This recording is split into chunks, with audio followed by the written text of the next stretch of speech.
Muy buenas tardes, noches, mañanas, donde nos estáis viendo y a la hora que nos veáis. Aquí estamos otra vez con David para hablar de un nuevo capítulo de su libro, una nueva acción de su libro. Muy buenas, David, ¿cómo estás? Hola, muy buenas tardes, noches o buenos días, depende de dónde nos vean. Y muy bien, muy contento de estar otra vez en tu programa. Hace un mes que tuvimos la última reunión y con muchísimas ganas de hoy de explicaros esta acción que va a ser muy interesante. Pues nosotros encantados de tenerte aquí. Bueno, os preguntaréis por qué llevo esto. A ver, hoy es San Andrés. Hoy, día 30 de noviembre, es la festividad de San Andrés. Y esto que llevo hoy aquí, a pesar de que esté en ciertos círculos suscitando muchas discusiones, esta es la Cruz de San Andrés. Y muy brevemente quería deciros que esto no es un símbolo político, ¿vale? Por mucho que, bueno, a lo mejor hay gente que erróneamente lo usa como tal, pero esto no tenéis por qué identificarlo, digan lo que digan, esté escrito donde esté escrito, porque no tenéis por qué identificarlo con ninguna ideología política, ¿vale? Esto es la Cruz de San Andrés, cuya historia os invito a que, bueno, historia, implicaciones, historia y, digamos, la incidencia en la historia de España, ¿no? La Cruz de San Andrés, para que comprendáis que es algo de lo que uno puede sentirse muy orgulloso, ¿no? De llevar, ya sea una camiseta en la cabeza, etcétera. Y si no San Andrés, tuve que contaros también que en muchas zonas de España es fiesta, es el patrón de algunos pueblos. Este ha sido el caso mío este fin de semana, que he estado en un pueblo de Burgos, donde, bueno, pues hemos celebrado San Andrés. Bueno, tampoco voy a decir el pueblo exactamente, pero sí deciros que está por una zona que merece la pena que visitéis. Que visitéis, por ejemplo, Castrojeriz, que está por ahí, todo el Camino de Santiago, o que visitéis algo que también os invito a que leáis, que tiene una grandísima importancia en la Reconquista, y está allá en lo que es la Peña Maya. Yo no sé si tú has oído hablar de la Peña Maya. Tú que eres asturiano, igual cómo bajaban los asturianos y repoblaban aquella Peña Maya, no sé si has oído hablar de ella. Bueno, David. sé que bajaba mucho al principio de la Reconquista, esa la zona de, digamos, una posición estratégica, porque era por donde entraban los ejércitos musulmanes cuando querían entrar en el reino de Asturias. Tenían tres vías: tenían la portuguesa por el centro, que era la más difícil, y después por Burgos, por esa zona. Y entonces lo que hacían, atacaban al unísono, había tres columnas. Y por eso era tan importante repoblar y fortificar esa zona, porque era la mejor manera de impedir que las columnas musulmanas entraran por Asturias por Burgos. Bueno, Burgos y después Santander, y entraría en Santander. Es tierra de repoblación, que bueno, que la Reconquista se hizo, como se dice por ahí, tanto con la azada como con la espada, y realmente merece muchísimo la pena visitar aquellos pueblos, y aparte de la gastronomía, que es una maravilla. Igual ahora diciembre, casi diciembre, pues no es la mejor época, ¿no? Porque el tiempo es el que es, ¿no? Yo he ido más bien por asuntos familiares. Pero vamos, que os animo a que vayáis, os animo a que os alegréis de que hoy es San Andrés y a que visitéis aquella zona de España, ¿de acuerdo? Y nada, pues sin enrollarnos más con estas cosas, cuéntanos, David, ¿de qué vamos a hablar hoy? Pues vamos a ver de la acción número 10 del libro. Es presentar, analizar un impacto de la leyenda negra, es decir, hacer un análisis de impacto de la leyenda negra, de manera que podamos después ir a las administraciones políticas y administrativas y explicar los efectos perniciosos de la leyenda negra basándonos en hechos, en datos. Y por eso pongo aquí este proverbio español que dice: lo que no son cuentas son cuentos. De manera que es fundamental cuantificar, en la medida de lo posible, los efectos perniciosos de la leyenda negra. Sí, Que es algo dime. que es algo que yo creo que tendría que ser un paso siguiente a dar. Es decir, gracias a Dios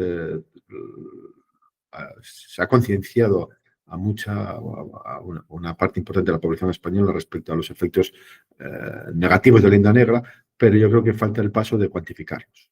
Efectivamente, porque claro, mucha gente pensará que todo esto es porque tú y yo, bueno, mucha gente no, pero podría haber gente que pensara que esto lo hacemos tú y yo porque somos unos frikis, ¿no? De la historia, Sí. porque nos gusta la historia, porque nos sentimos, digamos, mancillados en nuestro honor de españoles, pues somos muy patriotas, porque no, es que todo esto, si eres hispano, y cuando digo hispano, por supuesto, me refiero a uno y otro lado del Atlántico, ¿no? Como decía la Constitución de 1812, te afecta, todo esto te afecta, te afecta. Entonces, como bien dice David, una de las mejores maneras de intentar atajar un mal es saber qué mal te hace ese mal, ¿no? ¿Cuánto mal te hace? Sí, sí, sí. Objetivar el problema. Eso Es es. decir, Pues que ponerlo no, blanco sobre negro. Eso es. exacto, que no nos acusen, como dices tú, de ser unos frikis o unos fanáticos, sino decir, mira, esto es algo, son números.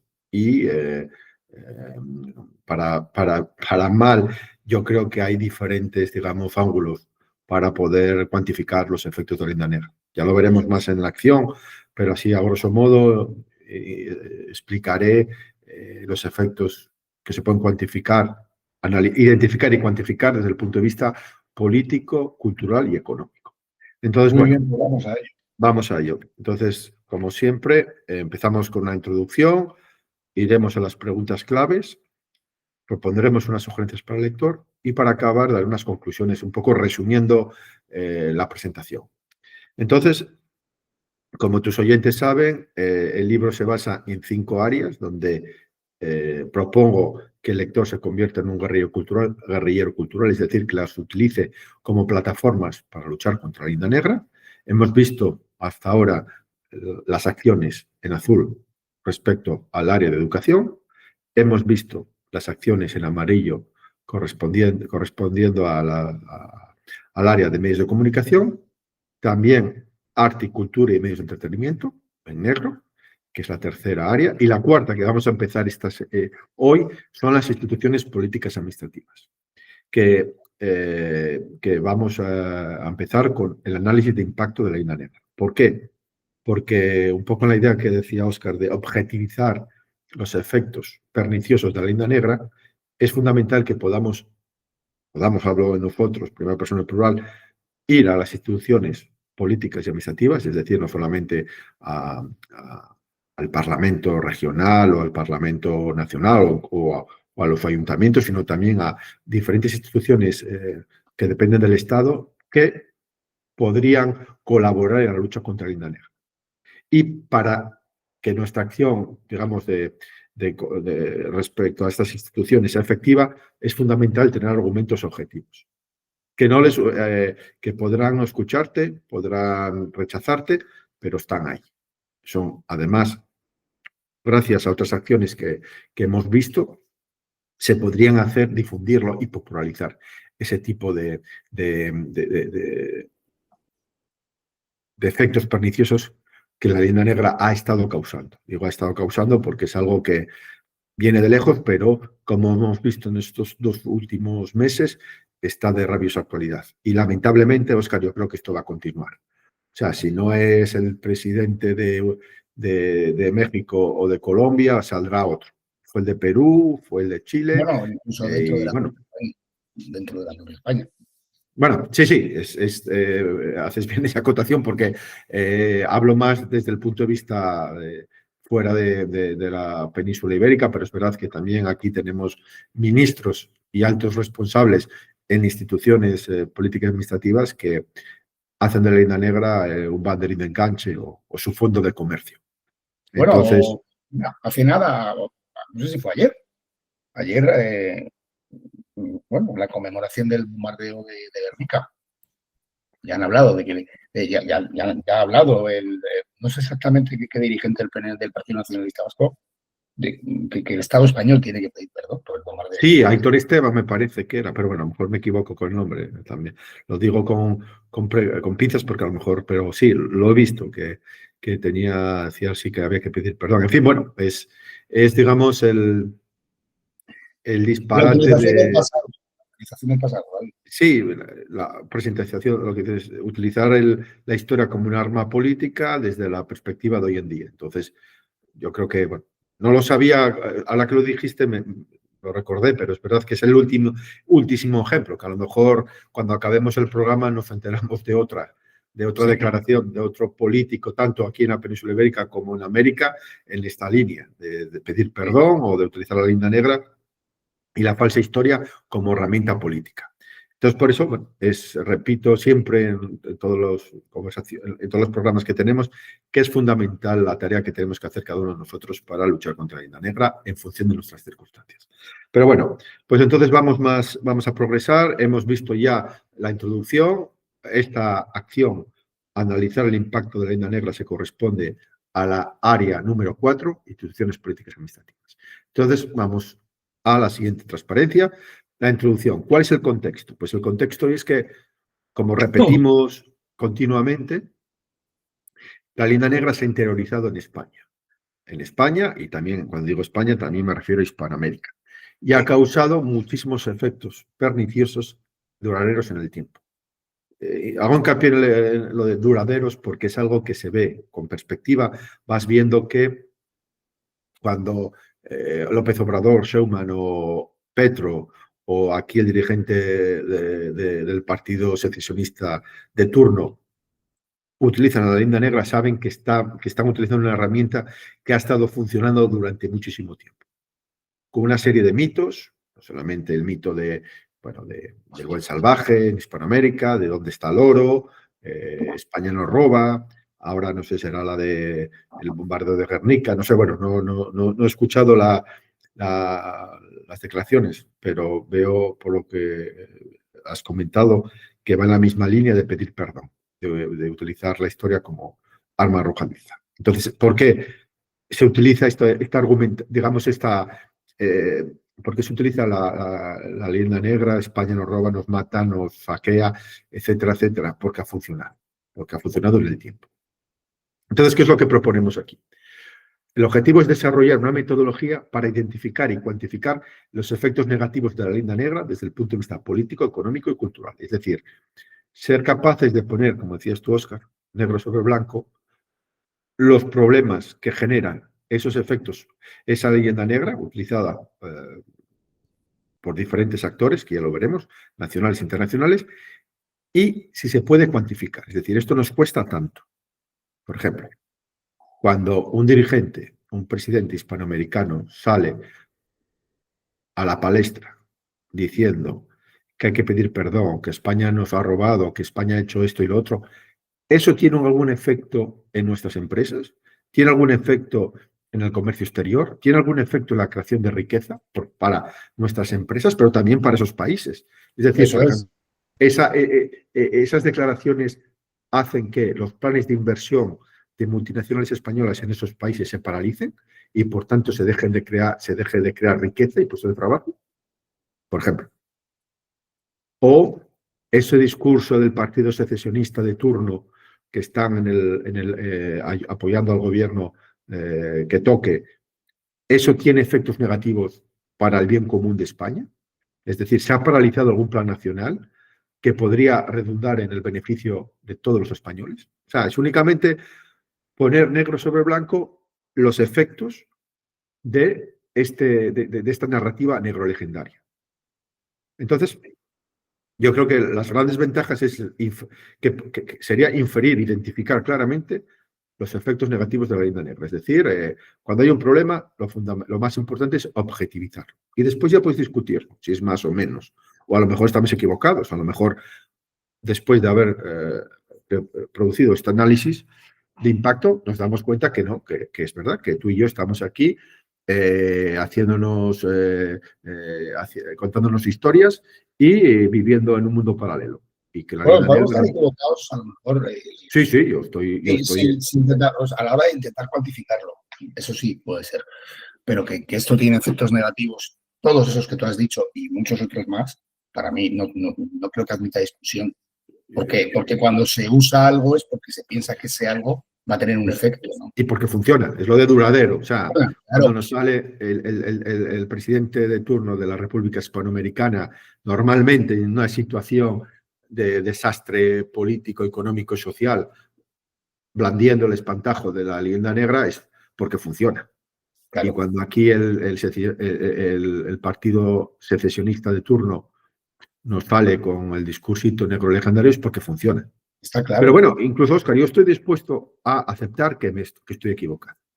Bueno, sí, libro no tiene siempre que dejar una rendija a eso vamos, por mera higiene mental, si quieren. Sí.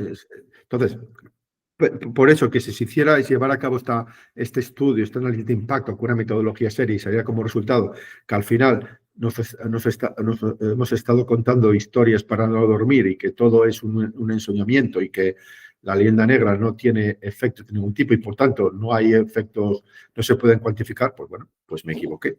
Lo dudo mucho, pero bueno, yo creo que este ejercicio sería muy sano para, digamos, avanzar en este proceso de desneurolegendarización de España. Es decir, ya pasamos de las intuiciones o de las sospechas o de los indicios a algo concreto, algo objetivo, algo basado en una metodología que, bueno, como sabes y como sabrán muchos de tus seguidores y oyentes en el programa, cuando se hace un proyecto, una ley o aquí en Bruselas se prepara un proyecto, una directiva, un reglamento, se hace un análisis de impacto. Se analizan diferentes factores, los efectos que tendría, las opciones legislativas. O sea, se hace un análisis previo para intentar identificar las ventajas que traería esa propuesta legislativa, que al final puede darse que es mejor no hacer nada. Entonces, digamos, es un proceso metodológico que existe y no sería, a mi honesto entender, no sería muy difícil hacer. Es verdad que para elaborar esta metodología puede ser complicado, es lo que indico los inconvenientes, dificultad a la hora de elaborar la metodología para producir este análisis de impacto, porque hay muchos factores. Yo soy consciente que puede ser complicado elaborar una metodología que, digamos, aúne el apoyo o digamos, el consentimiento de muchísimas personas, de una manera, digamos, que hubiera un consenso, es decir, esta es la metodología adecuada. Comprendo, debido a los factores históricos, económicos, políticos que están, pero a pesar de eso, teniendo en cuenta que sería difícil, yo creo que sería un gran paso adelante, un gran avance, porque volvemos a lo mismo, objetivaríamos. Eso es. Y como dije al principio, lo que no son cuentos, son cuentos. Lo que no son cuentas, son cuentos. Son cuentos. Entonces, medios.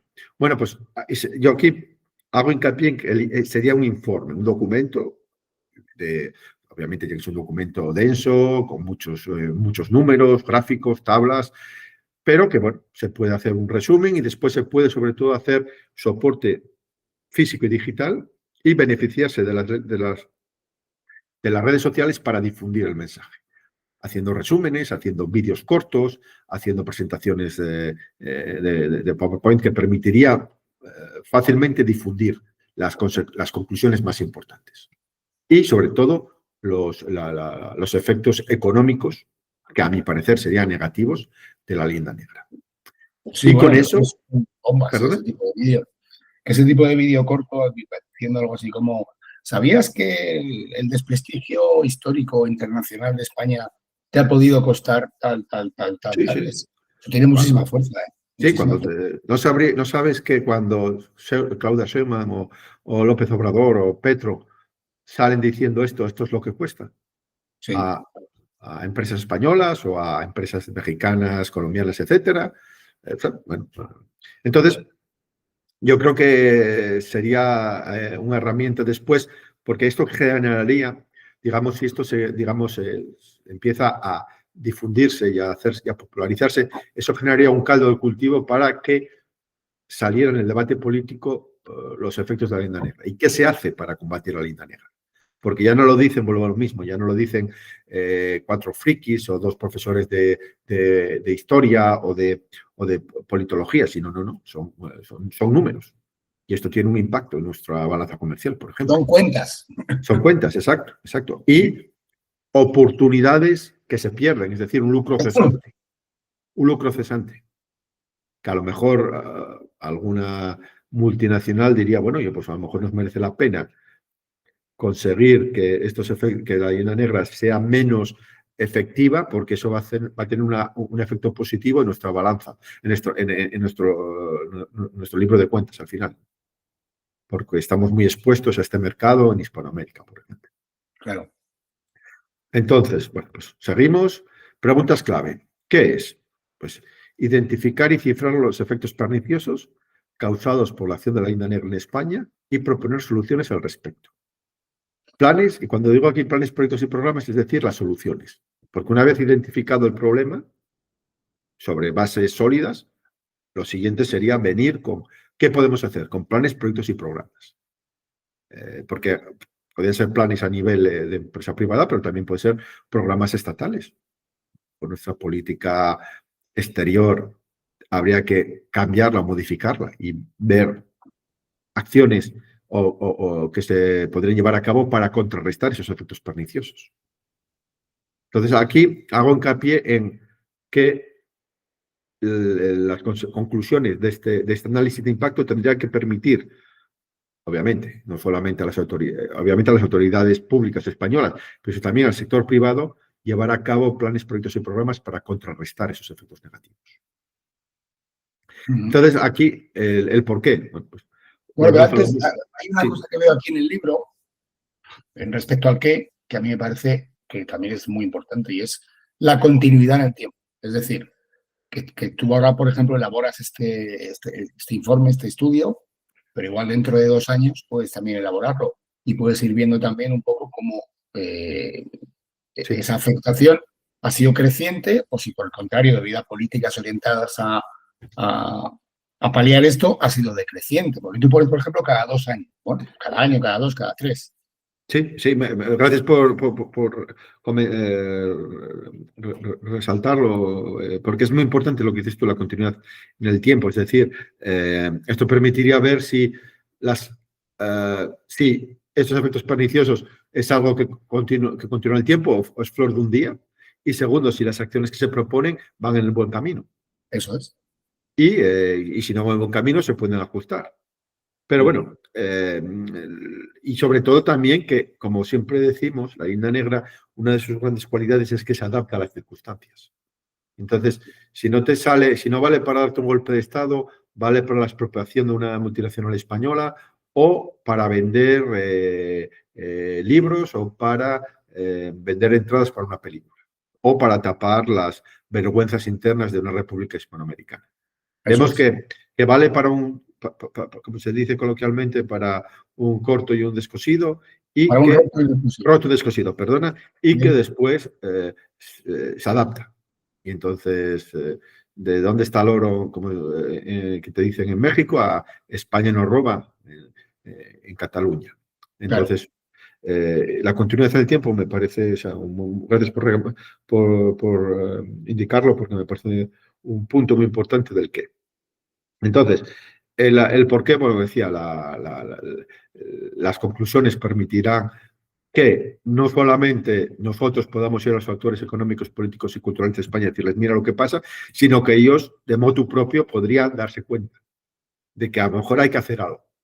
A lo mejor hay que invertir en la imagen de España o invertir en contrarrestar los efectos de la Linda Negra desde el sector privado, porque si conseguimos que estas conclusiones se difundan y se popularicen, eso, bueno, pues llegará un momento en que mucha gente dirá, bueno, pues hay que hacer algo porque estamos perdiendo. Mira las oportunidades que estamos perdiendo, o el dinero que estamos perdiendo, o el dinero que estamos dejando de ganar.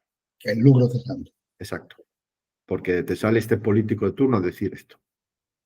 E incluso no solamente aquí en España, sino también en Hispanoamérica. Sí. Entonces, pero bueno, como dijiste tú, esto tiene derivas económicas. Estamos focalizándonos en lo económico porque es lo cuantificable, pero también hay las consecuencias políticas y culturales muy dañinas y de mucho calado. Entonces, yo creo que aquí los factores económicos, digamos, políticos económicos y culturales, hablo de fundaciones, asociaciones, partidos políticos, entes administrativos, que viendo las consecuencias que supone una Linda Negra implantada, interiorizada, tanto en España como en Hispanoamérica, bueno, y podríamos ir también fuera, digamos, de la hispanidad, pero bueno, eso ya saldríamos un poco, sería un objetivo muy ambicioso. Prefiero empezar por casa y después progresivamente ir extendiéndonos el radio de acción. Entonces, eso permitiría que todos estos actores llevarán acciones para desnegrolegendarizar España y Hispanoamérica, basándonos en hechos objetivos. Y ahora viene la pregunta siguiente, ¿quién? Y aquí es yo creo que es importantísimo, porque obviamente elaborar esta metodología y redactar este texto, este análisis de impacto y después difundirlo requiere un equipo no solamente multidisciplinar, con analistas de mercado, informáticos, estadísticos, historiadores, juristas, especialistas de estrategia, de comunicación, etcétera, etcétera, sino gente de prestigio. Es decir, que a priori dirías, bueno, si estos profesores de universidad o estos profesionales con una reputación intachable han redactado este documento, le voy a dar el beneficio de la duda. Porque una cosa está clara, Óscar, en el momento que se elaborara este programa, este análisis de impacto y se empezara a difundir, te saldrían enemigos debajo de las piedras. Porque obviamente esto pone en cuestión, bueno, pues uno de los, digamos, de las ideas hegemónicas en España en los últimos 50 años, hablo de los últimos 50 años porque es mi edad, y por tanto se ha creado, hay un status quo que favorece que esta idea hegemónica de la línea negra siga funcionando a todo trapo. Bueno, es que lo que estarías es creando un lucro cesante, que ya es una palabra que hemos dicho un par de veces aquí, un lucro cesante a otros. Ah, sí, sí, porque la industria negrolegendaria no lo iban a tomar bien y evidentemente, pues sí, como dices tú, te iban a salir enemigos por todas partes. Porque es otra cosa también que siempre hemos dicho en nuestras conversaciones, es que hay una industria negrolegendaria. Claro. Que vive muy bien. Política, mediática, literaria. Culturalmente. Cultural, universitaria, o sea. Totalmente. Yendo por ahí a pedir perdón, unido. Bueno, hay que decir que esta industria negrolegendaria ha estado funcionando en España. Hablo de los últimos 50 años porque es lo que conozco, pero ahora con toda la moda woke ha recibido un espaldarazo, porque ahora, unido a que España roba, bueno, que el español fue a robar, a matar, a violar y a saquear Hispanoamérica desde siempre, ahora con todo el discurso woke, pues tenemos que pedir perdón. Y lo hemos visto con todos con varios ministros de nuestro gobierno diciendo que hay que pedir perdón, porque hay esa moda que viene de los Estados Unidos. Pero que eso se une ya digamos, al argumentario negrolegendario que estaba ya funcionando en la Expo 92. Estoy hablando de 1992, cuando en Sevilla se celebró el 500 aniversario del descubrimiento de América. Ya empezaban a sonar todos los eslóganes negrolegendarios, nada, pues eso, nada que celebrar, fuimos a robar, etcétera, etcétera. Entonces, genocidio, ya estamos hablando del año 92, estamos hablando casi de, pues eso, 33 años. Entonces, el encuentro entre dos culturas. Sí, ya se cambió en el descubrimiento, el encuentro, o sea, ya empezaba a funcionar ese discurso negrolegendario con fuerza, pero obviamente con la llegada de la agenda woke y la implantación en España en los últimos 10 años, pues este discurso negrolegendario ha tenido un gran impacto, o sea, ha tenido un gran espaldarazo. Por tanto, íbamos a tener un gran número de contradictores y de gente que no le iba a gustar nada de nada, que se difundiera este análisis de impacto con datos objetivos y con una metodología sólida. Por tanto, es fundamental el grupo de trabajo. Una cosita, que alguien pensará que por qué no me gusta a mí la expresión esa del encuentro entre dos culturas. A mí, yo no tengo ningún inconveniente, por supuesto, en calificar aquella parte de la historia como un encuentro. Lo que ocurre es que yo no creo que fuera entre dos culturas, que es un poco como trata de alimentarse ese discurso. Es posible que de este lado del Atlántico fuera una cultura para allá, pero lo que es obvio es que en el otro lado no había una cultura. Había muchos, cientos y miles de culturas. Entonces, cuando se trata de... Un poco parte del discurso de esta gente que es hacer que todos los habitantes de aquella otra parte eran uno y todos pertenecían al mismo pueblo y no había ningún tipo de conflicto, de pluralidad, de nada. O sea, era uno, era como un equipo de fútbol contra otro equipo de fútbol, ¿no? Para que nos entendamos. Y eso es la parte que no me gusta de la expresión, no son dos culturas, son son cientos de culturas, ¿no? Al menos cientos. Oscar se esencializa al aborigen, Sí, es decir, como si fuera uno. pues fuera uno.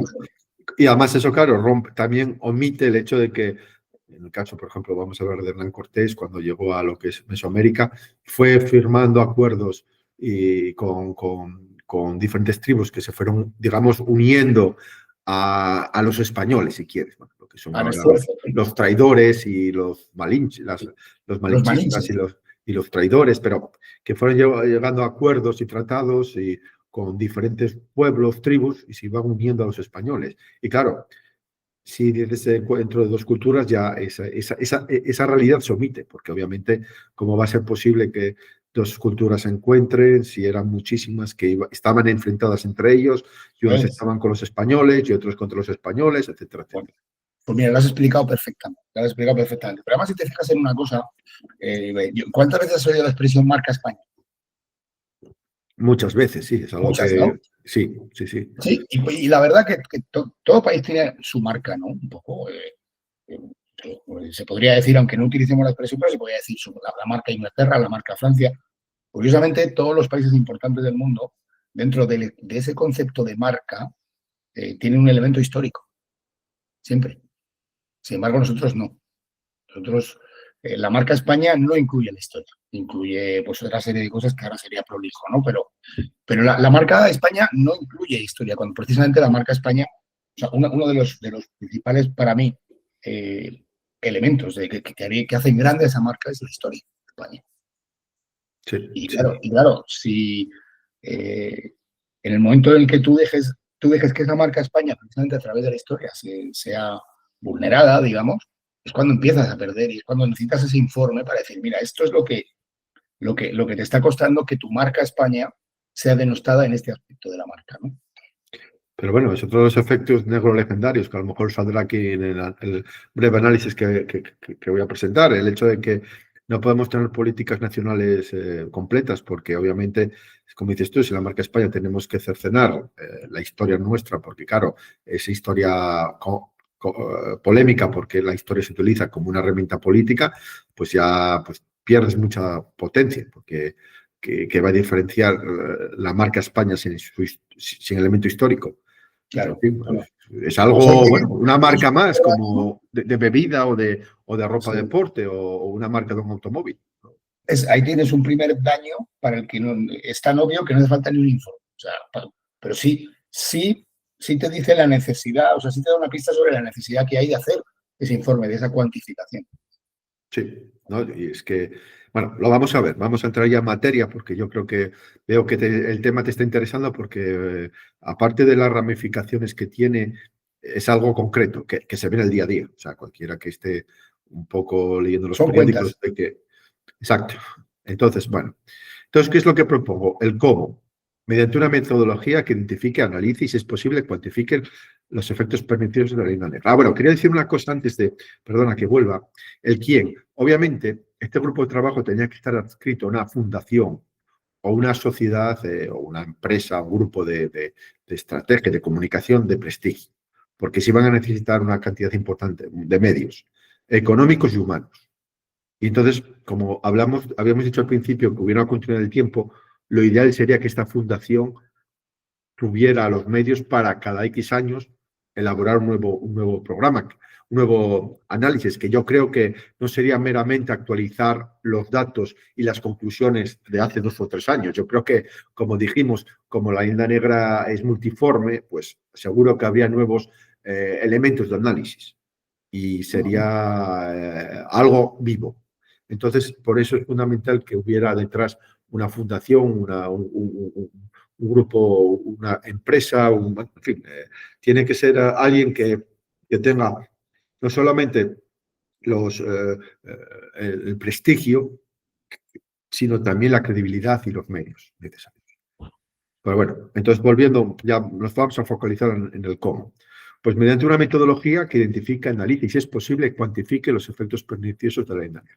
Entonces, propongo, o sea, esto es un poco un esqueleto básico para un poquitín entrar en materia, que lógicamente se puede modificar, cambiar, pero yo creo que sería importante empezar con el impacto. Tenemos el impacto y las soluciones. Impacto. Sería describir brevemente el impacto negativo, que puede ser económico, político, cultural. Después, ese impacto es cuantificable económicamente y si fuera el caso, sí o no. Si fuera el caso, habría que indicar la cantidad. Y el método de cuantificación. Claro. ¿Cómo cuantificamos eso? ¿En función de qué? ¿Cuáles son los parámetros? ¿Cuáles son los criterios? ¿Cuáles son, digamos, la horquilla de error? Obviamente, Eso sí. esto Margen de error, sí. es el margen de error. Aquí ya empezamos a lo interesante. Identificar los factores involucrados, nacionales, internacionales, sinergias entre ellos, quién está colaborando con quién. Bueno, ya es público y notorio que nuestros secesionismos patrios tienen contactos contactos muy estrechos con ciertos gobiernos hispanoamericanos, por ejemplo, que utilizan la línea negra como herramienta política. Entonces, otra de las ventajas de este análisis de impacto es que volveríamos a poner negro sobre blanco quiénes son esos actores que utilizan la leyenda negra y qué beneficios sacan. Tercer punto, estados de la hispanidad donde la leyenda negra opera con más fuerza. Aquí bueno, reconozco que iba a ser complicado. ¿Por qué? Porque sabemos todos que la leyenda negra es una de las razones de ser de muchos estados hispanoamericanos. Es decir, si España no era el compendio de todos los males, un país, bueno, o el rey de España, para ser más exactos, y la acción de España en la historia de la América hispana no fue catastrófica y desastrosa, justificaría la secesión. Sin embargo, si se demuestra que no era tan catastrófica, tan desastrosa, pues entonces, ¿cuál era la verdadera razón para separarnos? Es decir, ¿estamos mejor hoy en día que hace 200 años? Estando separados, ¿estamos mejor que si hubiéramos estado unidos? Bueno, son preguntas, yo creo que la respuesta es fácil, pero claro, es una intuición que tengo. Obviamente quisiera tenerlo con elementos objetivos. No es historia ficción otra vez, ¿no? Pero bueno, bien. Pero sí que creo que podríamos arguir en cierto sentido y con ciertas razones. Sí, y que hay estados que utilizan la leyenda negra como política de Estado nacional. O sea, Venezuela es un claro ejemplo. Sí. Por ejemplo. Y México con el gobierno que toque. Sí. Y bueno, me acuerdo con Pedro Castillo en Perú, y en fin, son cosas que, como dije antes, en función de la situación nacional, pues se saca el espantajo de la leyenda negra y de España nos roba para ocultar las vergüenzas nacionales. Entonces, la siguiente punto sería ¿cómo operar en la negra para producir dicho impacto? Es a través de la educación, de los medios de comunicación, con los partidos políticos, el cine, bueno, en fin, diferentes actores que utilizan la leyenda negra como herramienta política a través de diferentes medios. Esto sería el impacto, un poco un esqueleto de cómo puede ser esa metodología. Entonces, las soluciones serían ¿qué acciones paliativas tenemos para reducir el impacto negativo? Es decir, si se encuentra un impacto, por ejemplo, económico, ¿qué podemos hacer para reducir ese impacto? Y después, otra, acciones para neutralizar dichos actores. ¿Qué se podría hacer para evitar o minimizar los efectos de las acciones de estos actores, tanto nacionales como internacionales? Como veis, vamos más allá, ya entramos en cuestiones políticas, económicas, de política de Estado, porque bueno. Es un jardín, como se puede decir, es un buen jardín. ¿Perdona? Es un buen jardín el que nos Sí. Entonces, aquí las siguientes soluciones sería establecer una metodología para identificar el nivel de impacto en educación, medios de comunicación, partidos políticos, etcétera. Es decir, ¿cómo cuantificamos que la leyenda negra opera en educación y a qué nivel? Pues sería, por ejemplo, un ejemplo en este sentido sería hacer un examen de los libros de texto, de historia, de geografía o de filosofía o de lengua, de lenguaje, para ver qué contenidos negrolegendarios hay. En el tiempo también, es decir, si esto es algo que de pronto con la llegada del gobierno X, pues se ha reforzado y se ha Potenciado, sí. potenciado, o es algo que independientemente del gobierno que está en el poder, hemos visto que en los manuales de historia, de geografía o de lenguaje o de filosofía están los mismos contenidos negrolegendarios, independientemente de la editorial, independientemente del gobierno, e incluso independientemente de la constitución que esté en vigor. Y eso nos permitiría ver un poquitín, bueno, la tendencia, de dónde viene. O cuando empezó a aparecer, pues eso, en medios de comunicación, cuando empezaron a aparecer en los titulares de los periódicos, discursos negrolegendarios. ¿Está relacionado con la llegada del poder del partido X o Z? ¿O es algo que, independientemente del partido del poder, los medios de comunicación cada X tiempo lo sacan a relucir? Y por último, los principales obstáculos para ejecutar las soluciones y remedios para aplicar. Es decir, estas soluciones que se proponen, hay obstáculos. Es decir, bueno, pues, por ejemplo, un ejemplo concreto. A nivel nacional nos damos cuenta que en ciertas regiones de España los manuales de historia están llenos de contenido negrolegendario. ¿Qué solución se podría aplicar? Bueno, pues se podría aplicar un cambio legislativo, pero claro, ese cambio legislativo requiere una serie de mayorías cualificadas. Estoy hablando, dando un ejemplo. Y entonces, ¿qué alternativas o remedios tendríamos para evitar esas mayorías cualificadas? ¿Hay otra manera de llegar a ese objetivo sin tener que pasar por la vía legislativa? No sé, hay una vía administrativa, no sé, hay maneras, se puede hacer o no sé. Es únicamente estudiar las diferentes posibilidades que tenemos para neutralizar los efectos perniciosos de la guinda negra. Bueno, pues entonces, seguimos con el cómo, porque yo creo que es lo interesante. Sí, no, la madre del cordero es... Y entonces, aquí vamos a focalizarnos nacional. Los efectos económicos, políticos y culturales. Nacional, estamos hablando de nacional, me refiero a España, a la península. En este caso me refiero a la península ibérica. Pues yo creo que un claro ejemplo de las consecuencias de la interiorización de la guinda negra en la sociedad española es que nuestras élites económicas están subordinadas a potencias extranjeras y a la Unión Europea. Es algo que es evidente, o sea que por razones lógicas, pero bueno, eso no impide que también nuestras élites económicas puedan tener su propio discurso o su propia agenda. Pero obviamente el peso de la guinda negra es fundamental.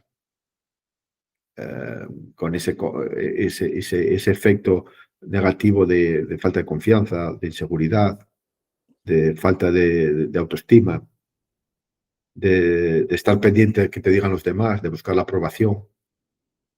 Y un poquitín Mira, eso... es una palabra que me resulta muy interesante, que es cuando dice política de apaciguamiento. Sí. Bueno, es eso, realmente es eso, ¿no? Es el apaciguamiento a base de bajar la cabeza. Exacto, de no buscar problemas, O sea, tener una política económica basada en qué, en decir todo que sí, lo que te digan o, bueno, o tener tu propia agenda. Y yo creo que uno de los efectos de la guinda negra es eso, es que eres incapaz de decir que no, muchas veces. Te cuesta mucho. Sí. Pero bueno, siempre hago el paralelo con una persona, un chico, una chica que desde pequeño lo han educado en tu familia, en el colegio, y cuando sales a la calle con tus amigos, recordándote que eres una persona bruta, ignorante, no dada al estudio, que todo lo haces mal, que siempre que es normal porque tu padre era así, Sí. lo lógico es que esa Bueno, persona esté buscando la aprobación continua, sea una persona que sea incapaz de decir no, sea una persona que cuando salen las cosas mal no va a luchar porque siempre ha sido así, y además siempre me lo repiten. Y bueno, pues hace que sea muy difícil cambiar eso.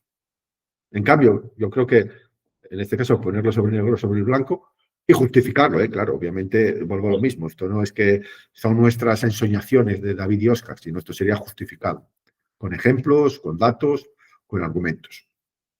Otro ejemplo, efecto económico. Costes generados y lucro cesante en euros causados por las políticas de apaciguamiento a nivel nacional, lo que decías tú, ¿no? ¿Cuánto nos cuesta que el partido secesionista de turno apoye al gobierno de turno? Y eso está cuantificado, eso está en los presupuestos generales del Eso Estado. sí que está cuantificado. Sí. Las transferencias, las ayudas, Sí.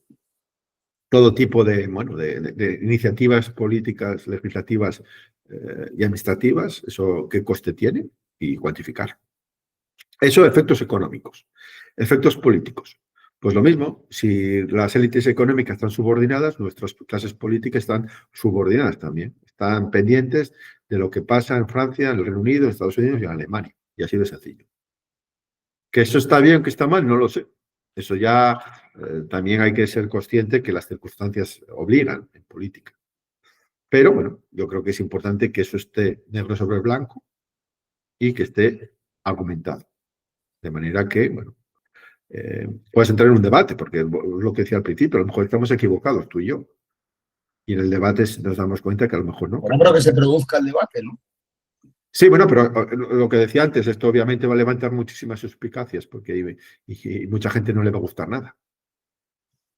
Que cuando tu trabajo debe ser molestar y no estés molestando porque estás muy cómodo, pues eso no le gusta a nadie. O sea, el hecho de que tú tienes que molestar porque estás defendiendo los intereses de tu país y vas a molestar a mucha gente. Sí, sí, vas a Pero, pisar. pero si se ha embaulado el discurso negro legendario, pues lógicamente no, porque vas a estar siempre pensando que los otros, lo que digo yo en el libro, el triángulo de la modernidad, Berlín, París, Londres y bueno, con Washington, son los que tienen razón y saben bien lo que hay que hacer, y tú no te muevas, pues entonces es lógico que la linda negra, digamos, favorece a ciertas personas que están muy contentos con este status quo. Lo que digo un poco en el libro al principio de alguna cita de Escrivá de Balaguer, que es no vueles como un ave de corral cuando puedes subir como las águilas. Entonces hay mucha gente que está encantada de seguir como un pollo de corral picoteando y no quiere volar como las águilas. Entonces, bueno, con esta medida... Eso que se llama ahora la zona de confort. ¿El qué? Perdón. Eso que le llaman ahora la zona de confort. Sí, la zona de confort, sí, pero es una zona de confort que yo llevamos 50 años por lo menos Sí, y que no veo visos de salir. eso es. Bueno, faltas de políticas de Estado al estar condicionados por los intereses de los secesionismos. Bueno, un claro ejemplo fue, por ejemplo, el Plan Nacional Hidrológico, que me parece que se iba a aprobar en 2004, 2005, y cuando llegó el nuevo gobierno lo anuló. Y eso dejó, bueno, pues, se pierde la idea, se perdió esa idea de nación, de bien común y en este caso concreto, utilizar el agua de toda España para las zonas que había mucho agua, llevar a las zonas que había poco agua. Entonces bueno. Que era un proyecto de vertebración nacional. Exacto. Entonces ya vamos viendo cómo los efectos económicos, políticos, la falta de idea de nación, de planes y proyectos que redunden en el bien común, cómo estamos pendientes de lo que dicen afuera, la incapacidad de tomar iniciativas y bueno, y efecto cultural, la baja autoestima como nación, incapacidad de formar nuestras propias élites culturales, que yo creo que es algo que hago mucho hincapié en el libro. Todavía necesitamos tener nuestras propias élites, educadas en nuestra propia tradición, en nuestra propia cosmovisión, tener nuestros propios centros de excelencia educativa. Pero a nivel mundial, es decir que nuestras universidades compitan en pie de igualdad con los grandes centros educativos del mundo y que sean referencia mundial. Porque ahí es donde vamos a sacar nuestras élites, que después se van a insubordinar económica, intelectualmente, políticamente. Como dice Malcolm X, nunca dejes que tus enemigos eduquen a tus hijos. No lo había oído.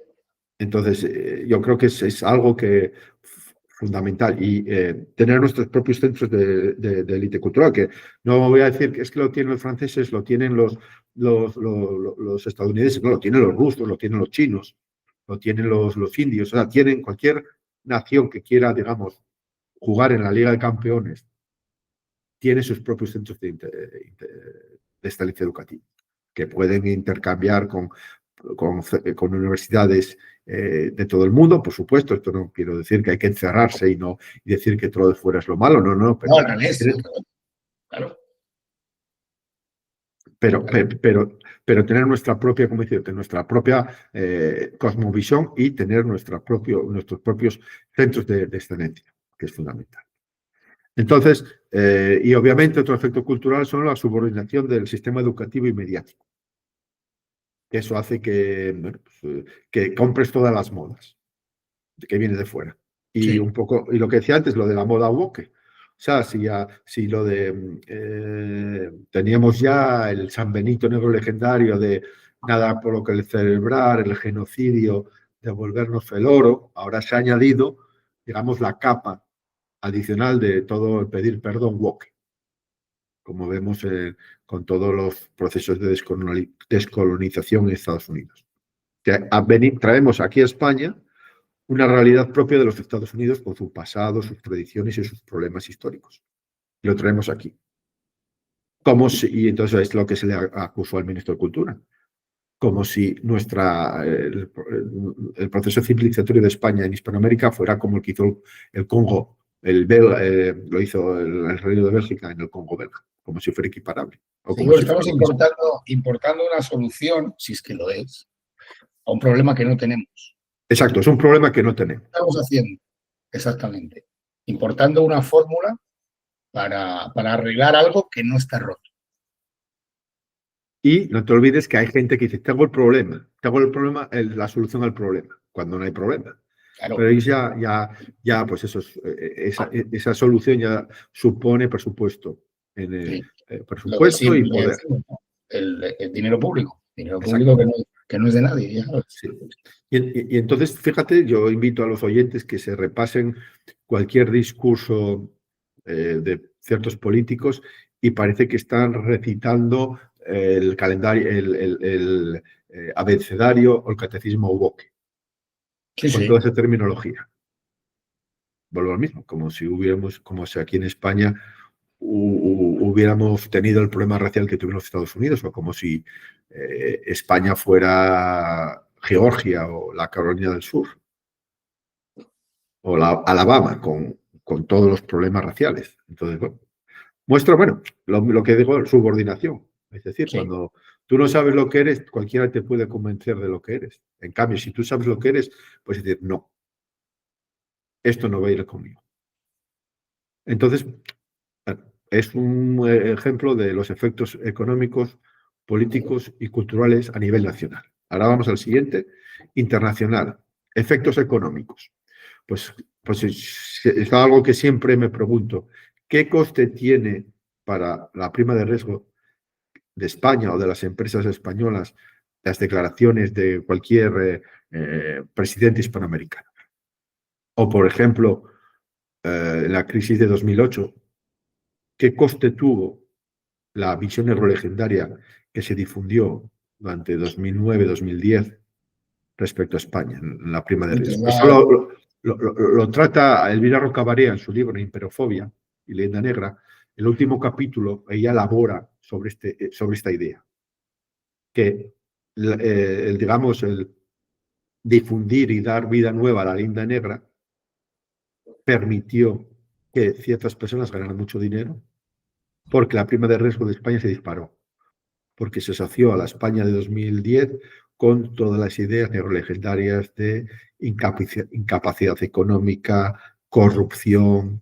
Sí, bueno, un poco aquel cuento de la cigarra y la hormiga, ¿no? Que se nos aplica porque ojo, la leyenda negra sobre España no es solo histórica, o sea, también atañe al propio español o al hispano. Exacto, sí, bueno. Y el claro ejemplo fue la popularización del término PIGS, cerdo. Sí. Mira, te voy a decir algo que no es económico también, y creo que lo hemos hablado alguna vez. ¿Tú tienes alguna duda de que si quien estuviera fugado de la justicia fuera, no sé, alguien fugado de la justicia alemana, francesa estuviera en cualquier otro país, como ocurre con Puigdemont. ¿Tú tienes alguna duda de que esa persona ya estaría entregada? No, pues esa persona estaría entregada al día siguiente con un lacito. Al día siguiente. Y si no, pobre del Estado que se negara a colaborar. Pobre de él. Porque Claro, si tú eres capaz de vender claro que este señor es un defensor contra la opresión secular de España a la periferia y tal. Fíjate, estos españoles que, bueno, hace poco que salieron de la Inquisición y, claro, a saber cómo han juzgado a este pobre, ¿no? Y tal. Ahí lo tienes, si es que lo tienes ahí. Está ahí. sí, Es obvio. bueno, pues y sigue ahí, ¿eh? Este hombre sigue por aquí, Sí, sí, en Bruselas, y seguirá. Entonces, bueno, lo que quiero decir es yo creo que eso es un ejemplo claro del efecto político de la Linda Negra. sí. Cómo, por interés, obviamente, argumentan razones neurolegendarias para no colaborar por otras razones, pero bueno, que la Linda Negra permite Bueno, pero esto justificar. sirve, esto sirve.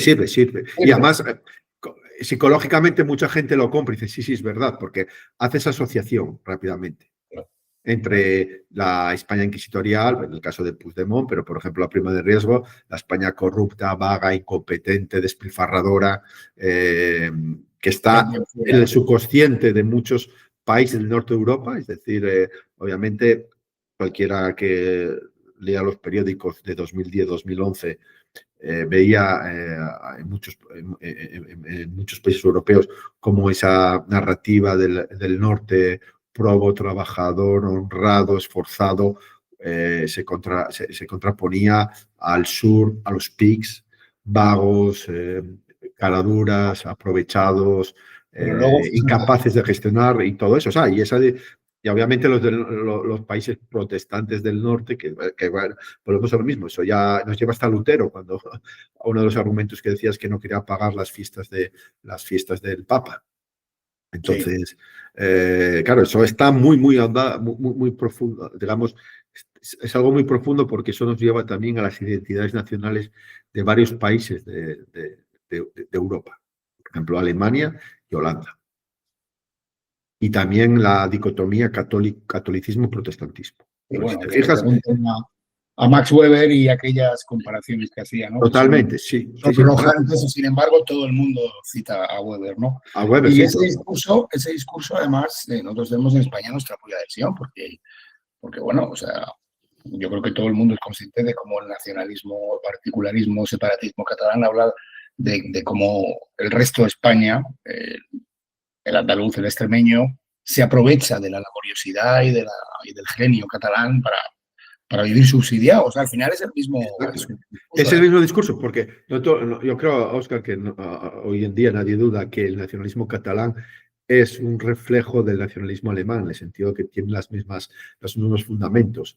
Ese supremacismo, esa idea racista, o sea, biologicista, que estaba tan de moda hasta el año 45, porque no hay que olvidarse que este discurso que escuchamos en nuestros secesionismos patrios de esa superioridad biológica, es decir, nosotros estamos biológicamente o genéticamente más cerca de los franceses o que de los españoles, o el hombre andaluz, aquel famoso artículo de Jordi Pujol, era lo que estaba en boga en Europa hasta el año 45. Y eso justificaba, bueno, por ejemplo, las políticas de apartheid en Sudáfrica, las políticas de segregación en India. Bueno, obviamente los matrimonios mixtos estaban muy mal vistos. O sea, eso estaba, bueno, no hay que olvidarse, las leyes segregacionistas de Estados Unidos hasta el año 67 me parece que estaban en vigor. Año 67. Y los matrimonios mixtos Es antes de ayer. es antes de ayer. Entonces, eso estaba funcionando a todo trapo en Europa, y en Occidente, si quieres decirlo, hasta 1945. Allá, entonces, este discurso ya hubo que meterlo en la papelera de la historia, porque claro, ya no tenía mucho sentido. Pero aquí, lamentablemente, todavía sigue. Y a la mínima sale, y la prueba fue en 2008, como ese discurso supremacista salió. Y eso tenía un coste. Yo estoy convencido que eso tuvo un coste. Y también coste, como dije antes, en Europa, pero después en Hispanoamérica. O sea, ¿qué supone para una empresa que invierte en México cada vez que el presidente de turno sale diciendo que España le pide perdón, que hay que poner nuestras relaciones en punto muerto, etcétera, etcétera. Sí. Y eso debe tener un coste. O sea, tanto para nosotros, para las empresas españolas, como para allí, para lo que supone congelar las inversiones o congelar el desarrollo del negocio allí, o los servicios que pueden ofrecer empresas españolas de mejor calidad y a un precio más bajo que el que ofrecen las nacionales allí, o la expropiación, que te diga de mañana te expropio. Sí, bueno, de eso iba a hablar, del tema de Repsol y demás, ¿no? Sí, bueno, en Argentina, por ejemplo. Sí, es un ejemplo obvio y palmario. Entonces, eso es el efecto económico, que yo creo que eso sí se puede cuantificar. Después, político. Yo creo que para mí es claro y notorio la incapacidad que hemos tenido para elaborar una política del español como lengua internacional que permita a España y a la hispanidad tener una herramienta de poder blando muy, muy potente.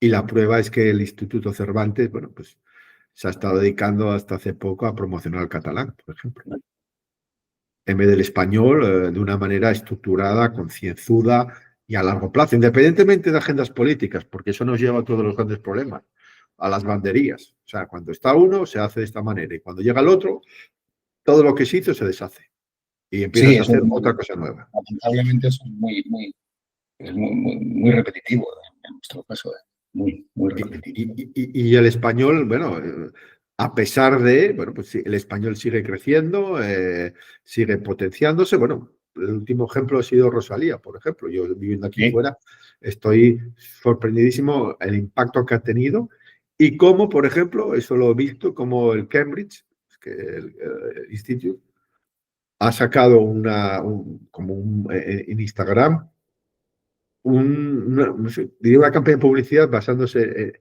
en Rosalía para animar a la gente a aprender idiomas.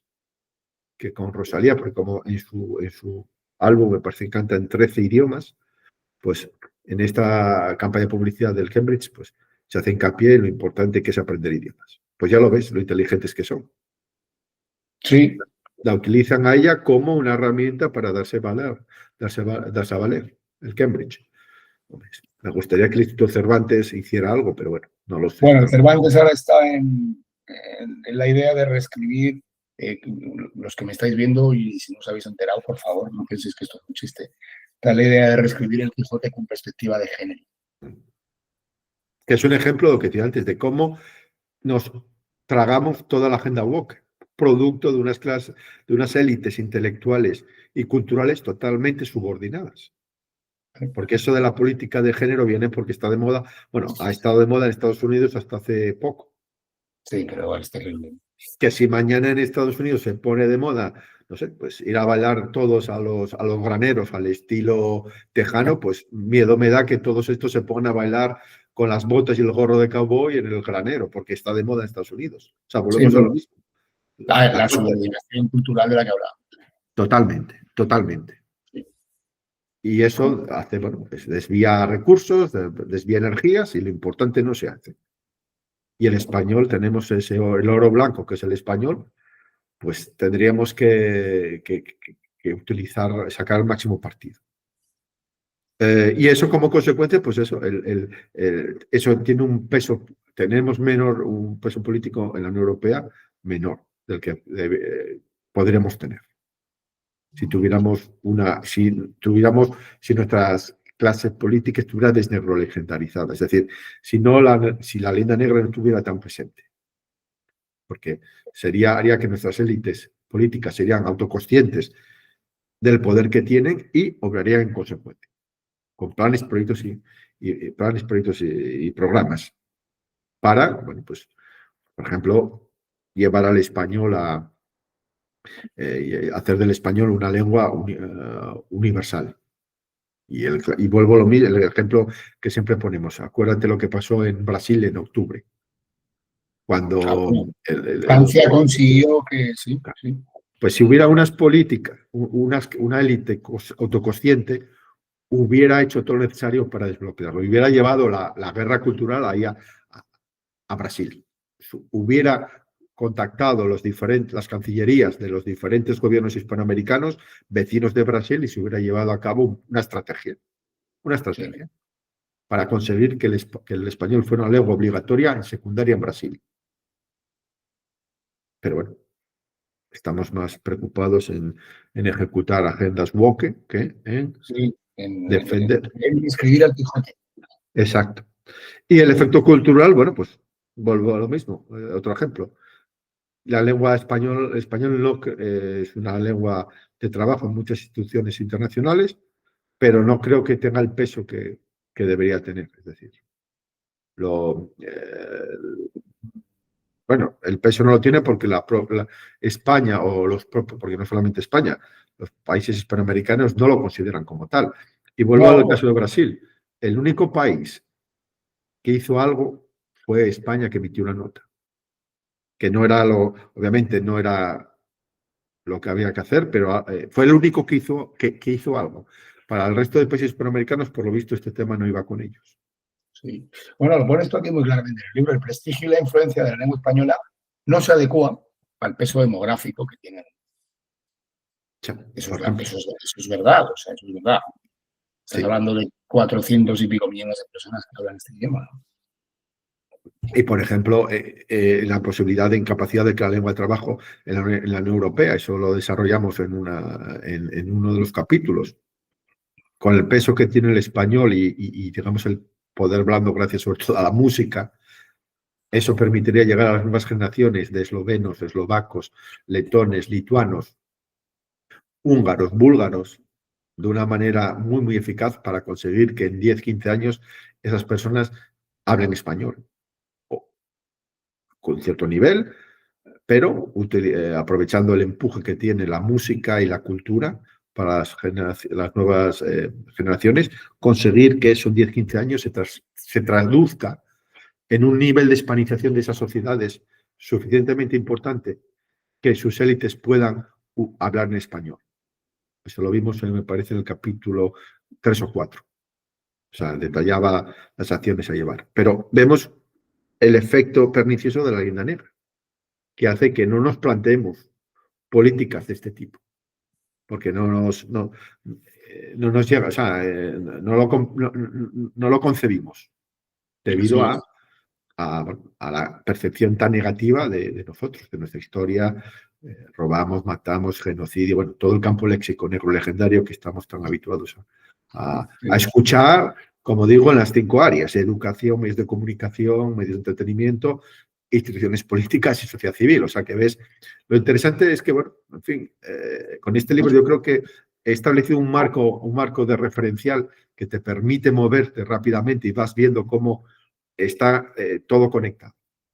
O sea, que cuando te sale el ministro de Cultura diciendo lo de descolonizar los museos o lo de Bélgica, eso es porque hay un sustrato detrás, hay un fondo detrás, educativo, medios de comunicación o ONGs, que te repiten el 12 de octubre, nada que hacer. Entonces, bueno, hemos visto los efectos económicos, políticos y culturales a nivel internacional.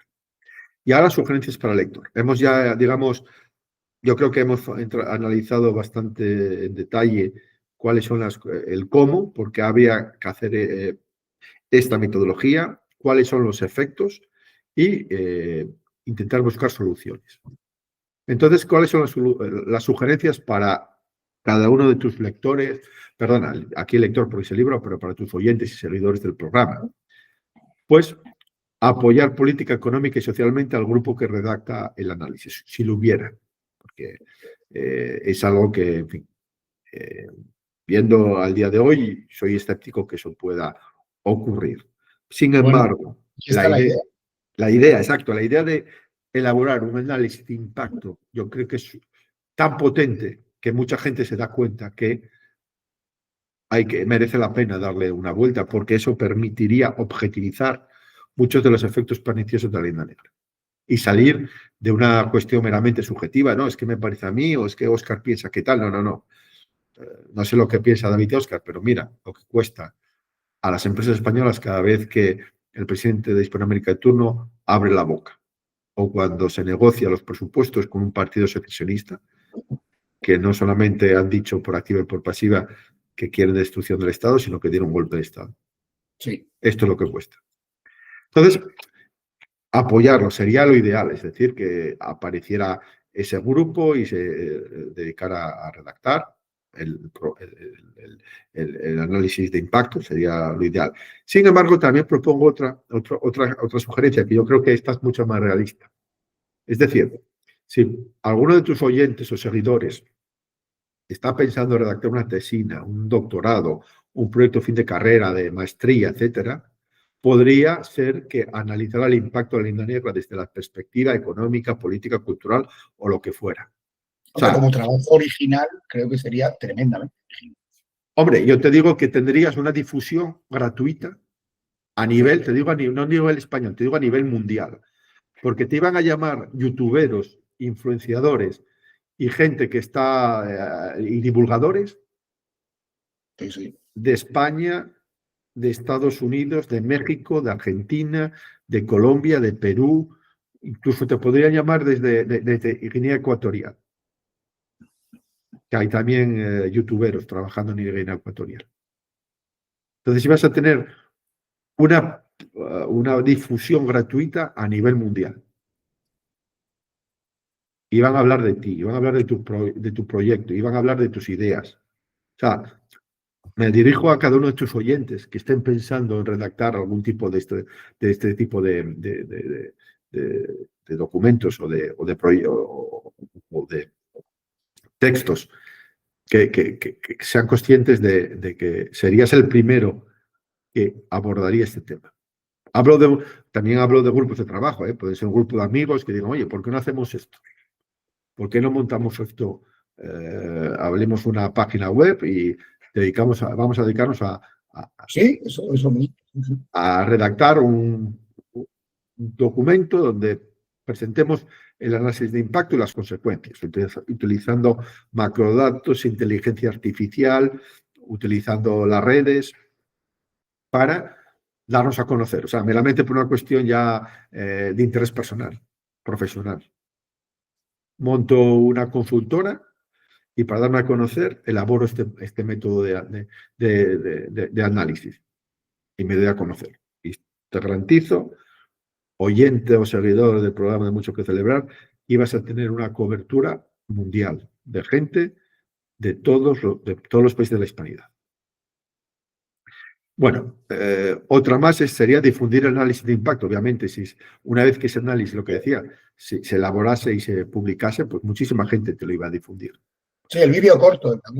El vídeo corto, la presentación, el podcast, tú mismamente. Estoy seguro que si mañana, si en unos meses te enteras de que han elaborado una metodología para elaborar el análisis de impacto, tú lo ibas a entrevistar. Hombre, obviamente, vamos, estaría... O sea, me iba a faltar tiempo. Sí, por eso. Bueno, tú tendrías el privilegio de ser el primero el que lo dio a conocer, pero lo que quiero decirte es que eso, entre la comunidad hispanista, eso levantaría muchísimo interés, muchísimo interés. Muchísimo interés y además abriría muchísimos debates. Entonces, otra sugerencia es que el momento que ese proyecto se publicase, lo podrías utilizar. Lo podrías utilizar para referenciarlo en documentos oficiales, o textos, o libros, o artículos. Es decir, esto no lo digo yo, no lo dice David o Óscar intuitivamente, sino esto está demostrado. Mira, yo estudié Derecho, no sé si te he contado, y a mí siempre me llama mucho la atención el hecho de que las leyes, ¿no? Los decretos, las leyes, etcétera, digamos que tienen un lenguaje que no se presta a la creatividad, ¿no? Pero hay una parte de todas las leyes, que es o bien la exposición de motivos, sí, o bien el preámbulo, sí, en el que digamos que hay, ¿cómo te diría? Hay ideología, hay filosofía. Sí. Este tipo de cosas iría perfecto para un preámbulo, para una exposición de motivos de una ley. Vale, sí, por ejemplo, sí. A las motivaciones, los principios rectores. que informan, sí, para después interpretar la ley basándonos en eso, en hechos objetivos, es decir, sí, pues bueno, cuando digo documentos oficiales, obviamente pensaba en leyes, en reglamentos, pero también en Claro. informes, en memorándums, a nivel, digamos, de la administración, pero también a nivel privado, es decir, eso, una memoria de una empresa con implantación en Hispanoamérica, podía utilizarlo, justificando por qué se toman estas Sí, o de medidas. una institución cualquiera. Sí, sí, sí. Y volviendo a lo que decía, esto te permitiría ir a hablar con partidos políticos, sindicatos, cámaras de comercio, grupos de trabajo, grupos de interés, para sensibilizar, es decir, mira, esto es lo que pasa. Hay que llevar a cabo una serie de acciones para contrarrestar los efectos negativos de la leyenda negra. Y subrayo aquí sindicatos porque, como hemos visto, los efectos económicos de la leyenda negra tienen una repercusión en la creación de trabajos y la creación de riqueza. Entonces, yo creo que eso ahí esa vertiente, digamos, laboral muy importante. Hombre, al final, oye, el trabajador también es perjudicado, ¿no? Yo creo que sí, la imagen país, la referencia que tienes, las empresas que no pueden ganar, o sea, oportunidades que se pierden, vuelvo a lo de lucro cesante. Bueno, o el trabajador que pretende, digamos, tener una movilidad fuera de España o fuera de su país en general, vamos. Sí, bueno, o que te expropien una empresa porque le salió al La Kirchner presidente de turno. de turno y pierdes eso. La acción se Sí, viene abajo y tú que has comprado como trabajador, tienes participaciones en la empresa, lo pierdes. también, obvio. Y las posibilidades, digamos, de desarrollo de la empresa y de creación de riqueza también lo afectan. Entonces, eh, también estamos hablando económicamente, pero también podemos hablar desde otro punto de vista a nivel nacional, los discursos legendarios y el tratamiento del español en varias regiones de España, eso cómo afecta a los profesores y a los funcionarios. Ujú. Y ahí los sindicatos también tienen, yo creo que tienen algo que decir. Sí, sin Desde duda. los tres efectos, no solamente el económico, pero el político y el cultural. Esto también permitiría presentar y discutir públicamente el análisis y sus conclusiones por España, o sea, no solamente yendo a partidos políticos para que llevaran a cabo planes y proyectos y programas, sino también yendo a ateneos, mesas redondas, grupos, asociaciones culturales, para que los españoles de a pie conocieran de primera mano las consecuencias de la ley negra basándonos en una metodología rigurosa. Que eso permitiría también, digamos, a la gente, pues como muchos de nosotros que intuitivamente pensábamos que esto era así, después a lo largo del tiempo nos dábamos cuenta que nuestra intuición no era equivocada, sino estaba basado en hechos objetivos. Y permitiría también, digamos, bueno, pues, que en las discusiones sobre la leyenda negra se presentasen razones objetivas. No era tu Claro, opinión contra mi opinión. Entonces, claro, como es tu opinión y es mi opinión, estamos empatados. ya no, pero ahora mira, estos son los números, ¿sabes? Estos son los números. Exacto. Sí. Estos son los números. Además, no lo digo yo, lo dice alguien que, bueno, tiene 25 años de experiencia y que se dedica en estadística o en comercio exterior o en analista de mercado y tiene un prestigio y dice esto. Entonces, si lo dices, ¿qué razones tendrá para decirlo? Entonces, yo creo que eso daría, digamos, consistencia a todos los que estamos luchando contra la banda negra, porque ya pasaremos a algo, como decía antes, objetivo, ya no es mi subjetividad o mi opinión o lo que pienso, Sí, sí, sino lo que sería decíamos, algo. que yo sea un friki de esto, joder, es que mira, que- Exacto. Y además, lo que decías tú, continuidad, es decir, mira, es que esto que dicen ahora lo dijeron hace 5 años y mira lo que pasó, mira cómo expropiaron, mira lo que la cuenta de resultados de la empresa X que estaba en este país, después que dijera esto el presidente de turno, mira lo que pasó. Y esto es la CMNMV o la bolsa, y ves el curso de la acción. así es. Y de manera, pues, entonces ante eso, bueno, pues lo que decimos, lo que no son cuentas, son cuentos. Bueno, Y bueno, y animar una vez que estuviera este análisis presente, o sea, elaborado, difundirlo, colaborar. Yo creo que sería, vuelvo a lo mismo, no, con que hubiera una elaboración, no tiene que ser perfecta, no tiene que ser 100% calibrada, pero que tuviera una cierta consistencia, estoy seguro que habría muchísima gente dispuesta a dar a conocer este análisis de impacto. No solamente en las redes, sino también en reuniones físicas. sí. Y Bueno, y habría medios de muchos. comunicación general, radio, televisión, etcétera. Está claro. eh, Asociaciones culturales estarían encantadas Es que además, David, sería algo muy novedoso. O sea, y al ser tan novedoso, pues ya sabes que, bueno, pues que ya tiene uno de los elementos de las noticias apetecibles, ¿no? Digamos, la novedad. y también no te olvides que habría, me imagino, que habría la contrarréplica. Es decir, acuérdate cuando salió no sé si fue Imperofobia o Fracasología de Elvira Rocabarea, se publicó un libro que era Nacionalcatolicismo de Villacañas, que era un poco el contra. Después de hiperofobia, creo. Sí, entonces te comento esta anécdota que cuenta siempre Carlos Liáñez, que fue a la Casa del Libro a Madrid a comprar Imperofobia y el chico le entregó, le buscó Imperofobia y cuando se lo dio, le dijo, bueno, tengo aquí otro libro que le podría interesar porque le ofrecería la perspectiva contraria, de manera que usted tenga una visión equilibrada. Y obviamente Carlos inteligentemente dijo, una cosa, si yo te hubiera preguntado por el libro de Nacional Catolicismo, ¿me hubieras ofrecido Imperofobia? Y él dijo, no. Entonces, lo que quiero decir con esto es que si este análisis de impacto se publicase, se hiciera popular, estoy seguro que habría la réplica. Sí. Diciendo, no, esto no es verdad por esto, entonces obviamente te saldría gente diciéndote con una metodología diferente que no es verdad, que esto no ha pasado, que la variación de la acción de la bolsa se debió a otras razones diferentes, porque hubo una crisis en otro mercado muy importante y la prima de riesgo varió porque hubo una reforma del sistema de pensiones, o sea, Bueno, pero pues bienvenido al debate, ¿no? Exacto, eso generaría más debate, Claro. generaría más debate. Y pondría sobre el tapete otra vez.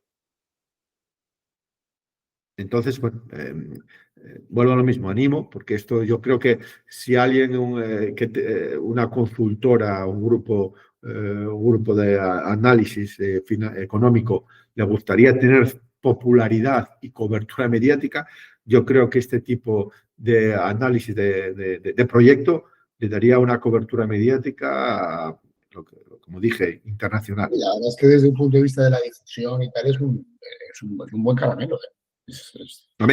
De publicidad, es una publicidad gratuita y vas a tener un ejército de youtuberos, influenciadores y divulgadores en muchos países. Estamos hablando, bueno, si te pones a hacer cuentas del número de seguidores que tienen bastantes de estos divulgadores y youtuberos, estamos hablando de millones de personas.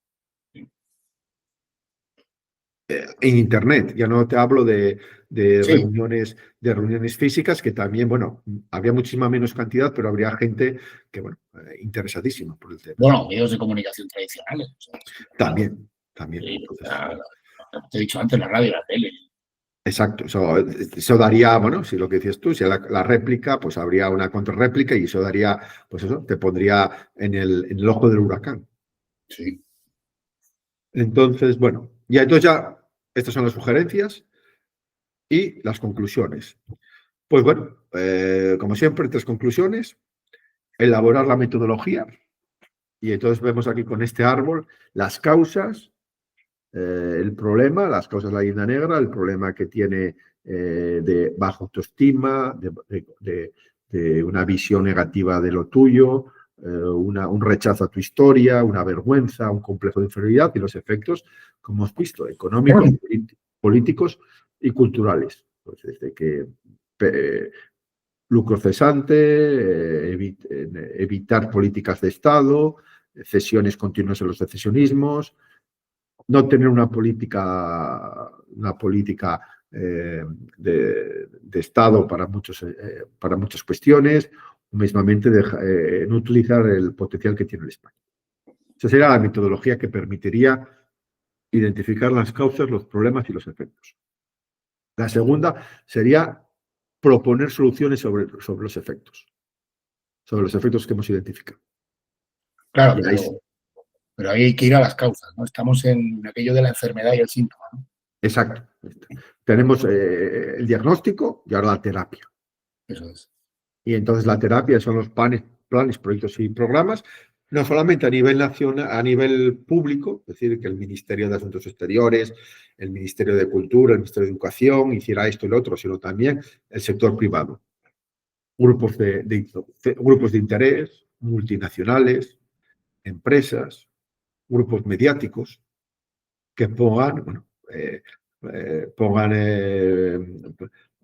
ejecuten acciones que tengan como, que busquen, digamos, la neutralización de estos efectos. Pero siempre volvemos a lo mismo, basándonos en el análisis de impacto, es decir, que eso es la gran fuerza que tiene, que son una objetivización, repito otra vez, objetivamos los efectos. Sí, el análisis de daño. Exacto. Y finalmente, difundir las soluciones y conclusiones. Y entonces vuelvo a lo que decía antes. La empresa de publicidad o la compañía de análisis que hiciera este proyecto iba a tener una propaganda gratuita, porque se iba a difundir las soluciones y las conclusiones. Y eso permitiría ir a hablar con los partidos políticos, sobre todo con las administraciones, que es lo que por eso está en el área 4, cuarta, administraciones políticas administrativas. Con ese análisis podrías ir a las administraciones y decir, mira lo que hay, ¿qué podemos hacer? Estas son las soluciones que proponemos. De manera que la presión que generaría esa difusión, esa popularización de las conclusiones del análisis de impacto haría que partidos políticos que están bien en la oposición, bien en las instituciones o bien en el poder, en el gobierno de turno, pues fueran proactivos para neutralizar las consecuencias de la inacción. Y yo creo que con esto, Óscar, hemos acabado esta acción, la acción número 10, que yo creo que da muchísimo juego y además, como comentaste tú antes, es algo novedoso. No es... Muy novedoso. No es... Yo creo que nadie ha hecho esto. Y bueno, tú dices, sí, bueno, Elvira Roca ha expuesto de alguna manera algunas consecuencias, muy acertadamente además, pero claro, pero si tú de verdad eres capaz de cuantificar todo esto, yo creo que es tremendamente novedoso. Tremendamente novedoso. Y una de las críticas que hicieron Elvira Roca Barea, si me permites, es que le dijeron, tú no eres economista, tú no eres analista de mercado. Entonces, por eso hacía hincapié en la importancia de que este grupo multidisciplinar tuviera un prestigio y estuviera relacionado o estuviera, digamos, próximo a una fundación o una empresa con prestigio, porque eso obviamente haría, digamos, ese argumento de ad hominem, decir, no, es que tú eres historiador, tú no conoces el tema, las causas de la prima de riesgo eran otras, ya no valen, porque el que habla sabe de lo que habla, porque tiene un prestigio. Sí, bueno, entonces, autoritas, que se dice. Exacto, sí.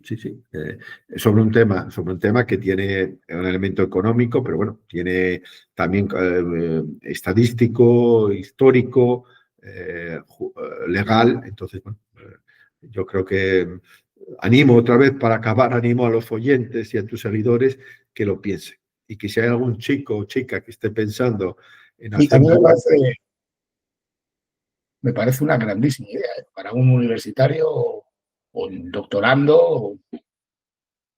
Si le gusta, como se dice coloquialmente, si le gusta la marcha, yo creo que vamos a acordarte, futuro redactor o del análisis de impacto, vamos a conocer tu nombre. Porque yo creo Estamos que... deseando conocer. Sí, estamos buscando, porque yo creo que si te gusta la marcha, porque obviamente, como dice Óscar, es algo novedoso y mucha gente le va a salir sarpullido cuando se ponga negro sobre blanco con argumentos, con datos y con números, los efectos neurolegendarios que beneficia a mucha gente. Bueno, pues va a ser, te vamos a conocer. Vamos a conocer. Entonces, animo a que den el paso. Individualmente o en grupo, o sea, si no tiene que ser una persona, puede ser un grupo de estudiantes o de doctorandos o gente que quiera, digamos, dar el paso, bien por una cuestión meramente de publicidad, pero o también de convencimiento de que la leyenda negra es una prioridad para que España y la hispanidad prospere. O sea, la lucha contra la leyenda negra es una prioridad para que España y la hispanidad prospere, y por convencimiento quiera dar su paso, aportar su granito de arena a la lucha, pues adelante. Yo creo que... Bueno, ya lo hemos dicho más de una vez, que algunas de las medidas, de las acciones que David propone en este libro, pues no son, como os diría, o sea, no están al alcance de una persona particular, pero hay muchísimas que sí. Y bueno, aquí tenéis una de ellas, ¿no? Aquí tenéis una de ellas. Así que, sí. Bueno, en todo caso, como vimos en las sugerencias, puede haber el grupo de personas que elaboren el análisis, pero después hay detrás una legión de personas que van a encargarse a difundirlo, a popularizarlo, a que le llegue a todo el mundo. Y no solamente que le llegue, algunos harán vídeos, podcast, comentarios, harán programas en YouTube para comentarlo, como estamos haciendo tú y yo. Eso es. Diciendo, no, esto pues no lo entiendo, esto sí, entonces eso, hay detrás una legión de personas que darían a conocer el contenido sin tener que saber, de estadística, ni de análisis de mercados, ni de economía internacional. No, eso ya se encarga, claro. Muy bien, pues muchas gracias ahí, ¿no? Muchas gracias a ti. Muchas gracias, como siempre, a toda la gente que nos ve, que nos sigue, que está pendiente de estas charlas. Y bueno, pues como siempre, nos vamos a empezar para el mes que viene, ir a la acción número 11. Correcto. Y bueno, que es bastante también novedosa, porque es acceder a centros de decisión mediante una estrategia de entrismo. ¿Y qué es esto de entrismo? Pues es poder utilizar tu prestigio profesional para llegar a puestos de responsabilidad, tanto en el sector público y privado, y desde allí luchar contra la leyenda negra. Muy bien, pues eso hablaremos el mes que viene. Exacto. Acceder a centros de decisión mediante una estrategia de entrismo, que yo tengo que confesarte que la primera vez que vi esa palabra es cuando la leí en tu libro. Así que bueno. Bueno, es una palabra ya para dar un poquitín digamos, de pimentar un poco la discusión para el mes que viene.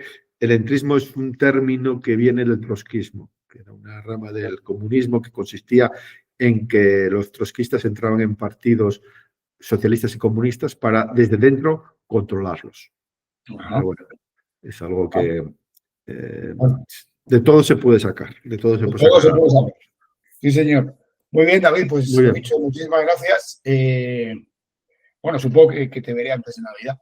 Sí, bueno, miraremos unas fechas, ¿verdad? Para tener la siguiente reunión, conferencia, pues sí, miraremos antes de, en Navidad o después de Navidad también, podemos hacerla después del 25. Entonces, bueno, pues iremos viendo.